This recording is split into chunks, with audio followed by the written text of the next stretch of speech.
Screen पर गाजियाबाद, मुरादाबाद, खटीमा यानी उत्तर प्रदेश से लेकर उत्तराखंड और दिल्ली एनसीआर के तमाम हिस्सों में भूकंप के झटके महसूस किए गए। लोग अपने घरों से बाहर निकल आए और कहीं पर 10 सेकंड तो कहीं 54 सेकंड का जिक्र किया जा रहा है। इसकी तीव्रता जो है 5.4 मापी गई है और इसके बारे में जानकारियां आ रही हैं कि गहराई 10 किलोमीटर की थी। लेकिन फिलहाल जो बड़ी बात एक्सपर्ट कह रहे हैं वो ये कह रहे हैं कि जब कोई बड़ा भूकंप का झटका आता है तो उसके आफ्टर इफेक्ट्स आते हैं और इसलिए बहुत ज्यादा घबराने की जरूरत नहीं है। जो जानकारियां, जो सलाह एक्सपर्ट दे रहे हैं वो ये भी कि जब भूकंप के झटके आए तो आप बहुत ज्यादा पैनिक मत करें। अगर संभव हो सके तो आप घरों के बाहर आ जाएं। लिफ्ट का इस्तेमाल बिल्कुल भी इस वक्त मत करें। ध्यान रखें कि जर्जर इमारतों के पास या वो हिस्सा जो कमजोर है वहां पर आप मत हो। अगर आप ऊंची ऊंची इमारतों में रहते हैं तो उस जगह पर जाएं जहां पर आप अपने आप को सुरक्षित रख सकें। फिलहाल 3 तस्वीरें आपकी टीवी स्क्रीन पर और बड़ी बात यह है कि पिछले एक हफ्ते में दूसरी बार यहां पर भूकंप के झटके महसूस किए गए। तस्वीरों में आप देख रहे हैं लोग जिक्र करते हुए। हिमांशु के पास एक बार फिर हम चलते हैं। हिमांशु, दिल्ली एनसीआर को लेकर बार बार चिंताएं इसलिए बढ़ जाती हैं क्योंकि एक यहां पर ऊंची ऊंची इमारतें ज्यादा हैं। आमतौर पर भूकंप के झटके आते हैं तो जो 5वीं मंजिल तक है वो तो आसानी से नीचे आ सकते हैं, लेकिन जो ऊपर रहते हैं उनके लिए समस्या हो जाती है। तो वो लोग अपने आप को कैसे सुरक्षित रखें, एक सवाल ये। दूसरा, जो सरकार है, शासन है, प्रशासन है, भूकंप निरोधी दस्ता है, क्या वो उन इलाकों की या उन बिल्डिंगों की पहचान कर रहा है? क्योंकि कई इमारतें ऐसी हो सकती हैं जो जर्जर हो, कमजोर हो और उनको पहचानना जरूरी है ताकि अगर कोई ऐसी स्थिति आती है प्राकृतिक तो फिर उस दौरान नुकसान कम से कम हो सके।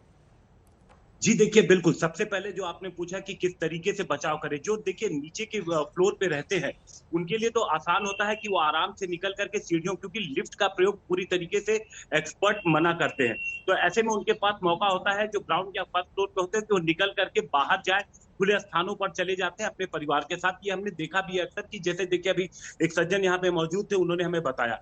लेकिन जो लोग ऊपर के फ्लोर पे रहते हैं, हाई राइज बिल्डिंग है, जो कि एनसीआर में देखिए चाहे इंदिरापुरम का इलाका हो, चाहे नोएडा का इलाका हो, कई सारे ऐसे इलाके हैं जहाँ पे बहुत ऊंची ऊंची इमारतें बनी हुई हैं।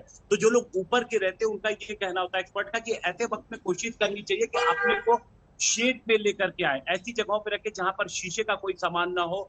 सिर को बचाने की कोशिश करें, टेबल टॉप या इस सब के नीचे ऐसे अपने आप को बचाएं कि अगर कभी कुछ अनहोनी घटती है तो उन्हें चोट न लगे और दूसरी चीज वो खुद को बचा सके, ये सलाह दी जाती है। दूसरी चीज, जो भी चीज, चाहे वो गैस कनेक्शन हो, चाहे वो इलेक्ट्रिसिटी हो, कोशिश करनी चाहिए कि जल्द से जल्द इनको बंद कर दिया जाए, क्योंकि इसकी वजह से खतरा और बढ़ सकता है। तो ये तमाम एहतियात बरतने के लिए कहा जाता है।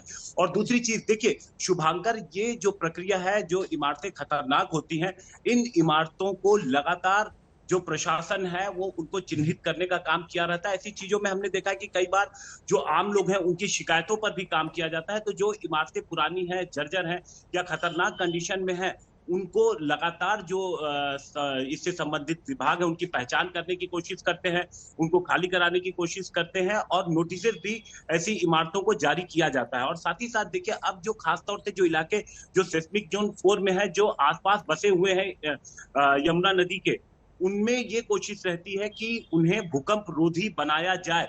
जो तमाम रेगुलेशन सरकार की तरफ से लागू किए गए हैं वो उनमें सही तरीके से पालन हो। यहाँ पर ये सरकार और प्रशासन की जिम्मेदारी होती है कि जो भी वहां पर कंस्ट्रक्शन हो रहा है उस पर वो ध्यान रखे और कोशिश करे कि कोई भी ऐसी इमारतें न बनने पाए। तो प्रशासन अपना काम इसमें करने की कोशिश करता रहता है और आम लोग भी ऐसी सिचुएशंस में हमने देखा है कि प्रशासन को कंप्लेन करते हैं, शिकायत करते हैं और इस पे भी कार्रवाई होती है।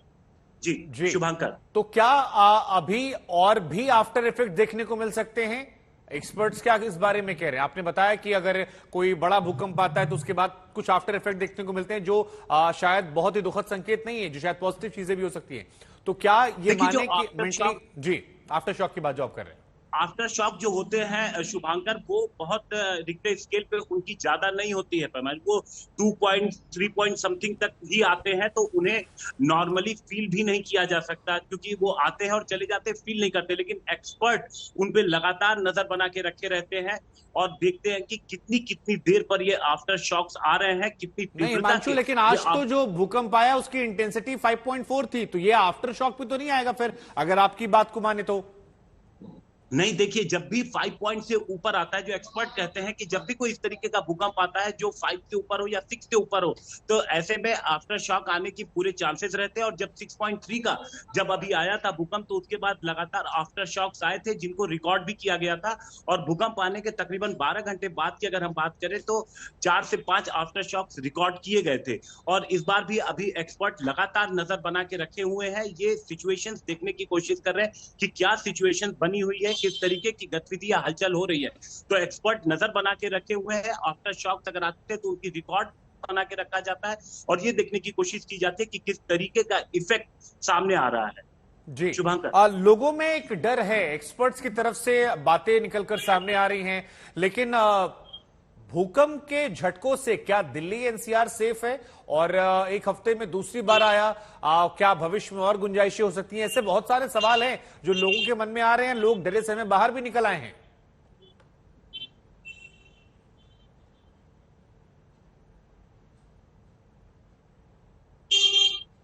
हिमांशु जी शुभांकर, एक हफ्ते में 2 बार ये झटके आज महसूस हो चुके हैं, 4 तस्वीरें भी हम दिखा रहे हैं, पंखा हिल रहा है, झूमर हिल रहा है, लोग घर से बाहर निकल आए हैं। तो कितनी सेफ है दिल्ली, कितना सेफ है दिल्ली एनसीआर, और कितना लोगों के मन में जो डर है वो वाजिब है? देखिए, इसके बारे में एक्सपर्ट का कहना होता है कि इसके बारे में वो सिचुएशन पे नजर बना के रखते हैं। जब हमारी बात हुई थी, एक्सपर्ट्स उनका कहना होता है कि भूकंप या रिक्टर स्केल नहीं, बल्कि खराब कंस्ट्रक्शन जो है वो लोगों की मौत का जो नुकसान होता है उसका कारण बनता है। तो कोशिश ये की जानी चाहिए कि जो कंस्ट्रक्शन है उसको सही रखा जाए।